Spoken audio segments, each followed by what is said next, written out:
हम लोग करने वाले क्वेश्चन नंबर 3 एम करीम सर्कुलर मोशन का। ये सर्कुलर मोशन पेज नंबर 74 पे ये क्वेश्चन मिल जाएगा बच्चों आपको। तो पहले एक बार खुद से सॉल्व करिए, उसके बाद आप सॉल्यूशन देखेंगे। तो चलिए क्वेश्चन सॉल्व करते हैं। सबसे पहले क्वेश्चन में जो भी गिवन पार्ट है, जैसा कि मैं हमेशा बोलता हूँ, जो भी क्वेश्चन का गिवन पार्ट हो वो पहले आप लिखिए। तो क्वेश्चन को अगर देखें तो a gramophone is making 60 revolution per minute. 60 revolution per minute मतलब इसकी फ्रीक्वेंसी क्या है, 60 आरपीएम, रिवोल्यूशन पर मिनट। तो इसको सेकेंड में निकाल लेते हैं। तो सेकेंड में निकालने के लिए क्या करेंगे, 60 रिवोल्यूशन पर मिनट, तो 60/60 आरपीएस, या आप डायरेक्ट लिख सकते हो 1 आरपीएस। ठीक है, तो ये सेकेंड में आ गया। उसके बाद मास कितना दे रखा है बच्चों, 12 ग्राम। तो एक पार्ट तो हमारा हो गया। दूसरे पार्ट की बात करें तो मास दे रखा है 12 ग्राम।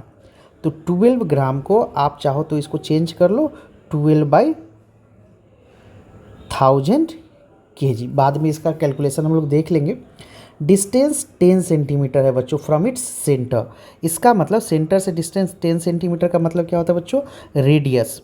तो जो रेडियस है वो 10 सेंटीमीटर है, तो इसको भी आप 10/100 लिख सकते हो। सॉरी 1000 है, ये 10/100, या फिर आप 1/10 मीटर लिख लो। ठीक है, अब बात कर लेते हैं यहाँ पे क्वेश्चन में के अंदर क्या हमसे क्वेश्चन पूछा जा रहा है, calculate the centripetal force acting on the coin.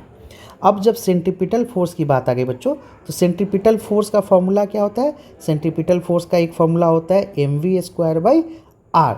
लेकिन यहाँ अपने पास v नहीं है ना, v की वैल्यू नहीं दे रखा है। तो सेंट्रीपिटल फोर्स का एक और फॉर्मूला याद रखिएगा, आपने सिलेबस के अंदर पढ़ा होगा डिटेल थ्योरी के अंदर, m⍵²r।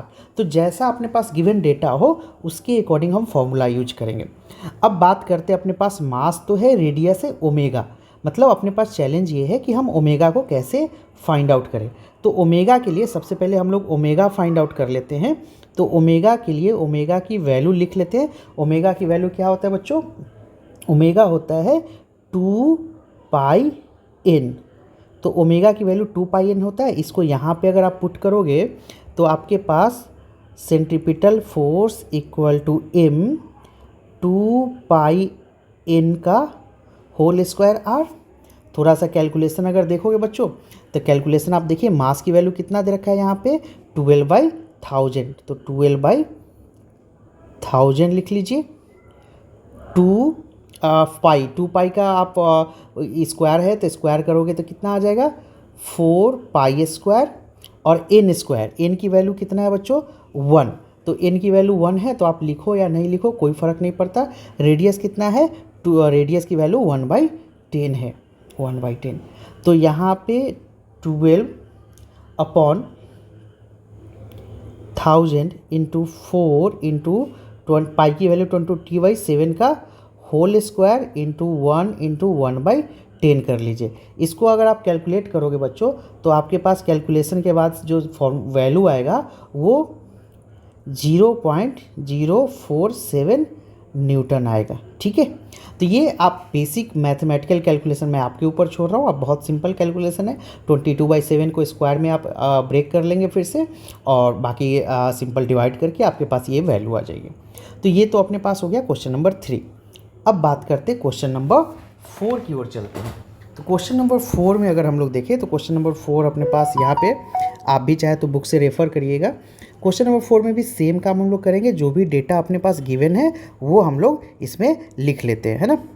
तो इसमें देखें तो बॉडी ऑफ मास 1.5 kg। तो मैं मास की वैल्यू लिख लेता हूँ, mass equal to 1.5 kg, making revolution 2 revolution per second. तो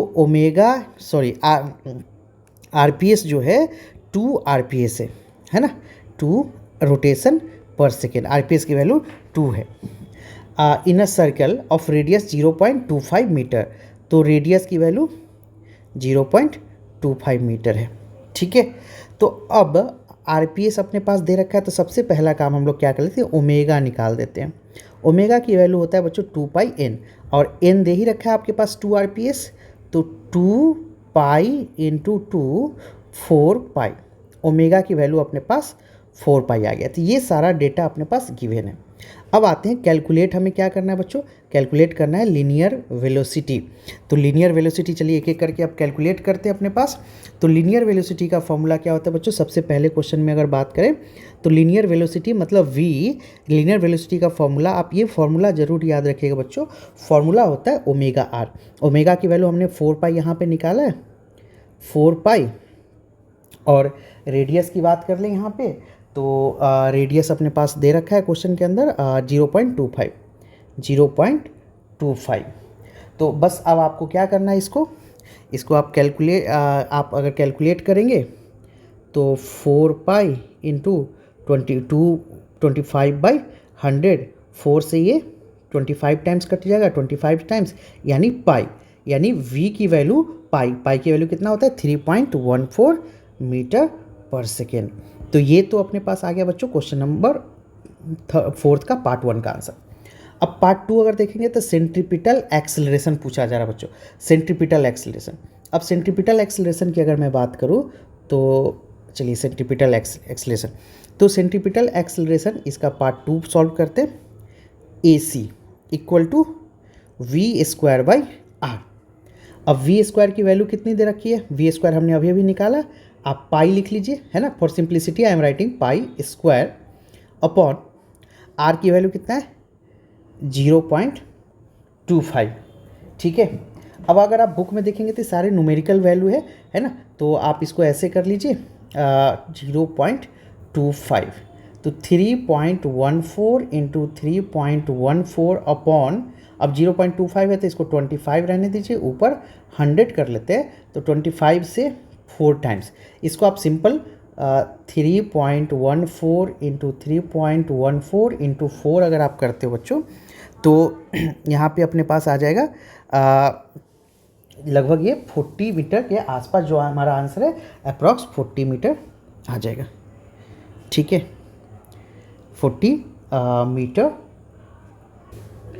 तो अप्रॉक्स 40, या अगर आप एग्जैक्टली अगर इसका आंसर देखोगे तो 39.5 मीटर पर सेकेंड स्क्वायर आ जाएगा। तो ये अपने पास सेंट्रीपिटल एक्सेलरेशन का वैल्यू हो गया। आते हैं क्वेश्चन के लास्ट पार्ट। क्वेश्चन के लास्ट पार्ट में आपसे पूछा जा रहा है बच्चों सेंट्रीपिटल फोर्स। अब सेंट्रीपिटल फोर्स क्या होता है, क्वेश्चन के थर्ड पार्ट को अगर मैं बात करूं तो सेंट्रीपिटल फोर्स जो होता है सिंपल अगर देखें तो F इक्वल टू आप ma लिख लीजिए, मास, अब A की जगह AC हो जाएगा, चूँकि centripetal acceleration mass 1.5 kg question के अंदर गिवन है, तो आप 1.5 इंटू 39.5 अगर आप करोगे तो फोर्स की वैल्यू निकल के आ जाएगा। आप सिंपल कैलकुलेशन करोगे तो 59.2 के आसपास आ जाएगा, 59.2 न्यूटन, जो कि बुक में आंसर देगा। तो अगली आप इस सोल्यूशन को चाहते स्क्रीनशॉट ले सकते हैं। अगर कोई डाउट हो कमेंट में ज़रूर बताइए। अगली वीडियो में इससे आगे के क्वेश्चंस करेंगे। मिलते हैं नेक्स्ट वीडियो में।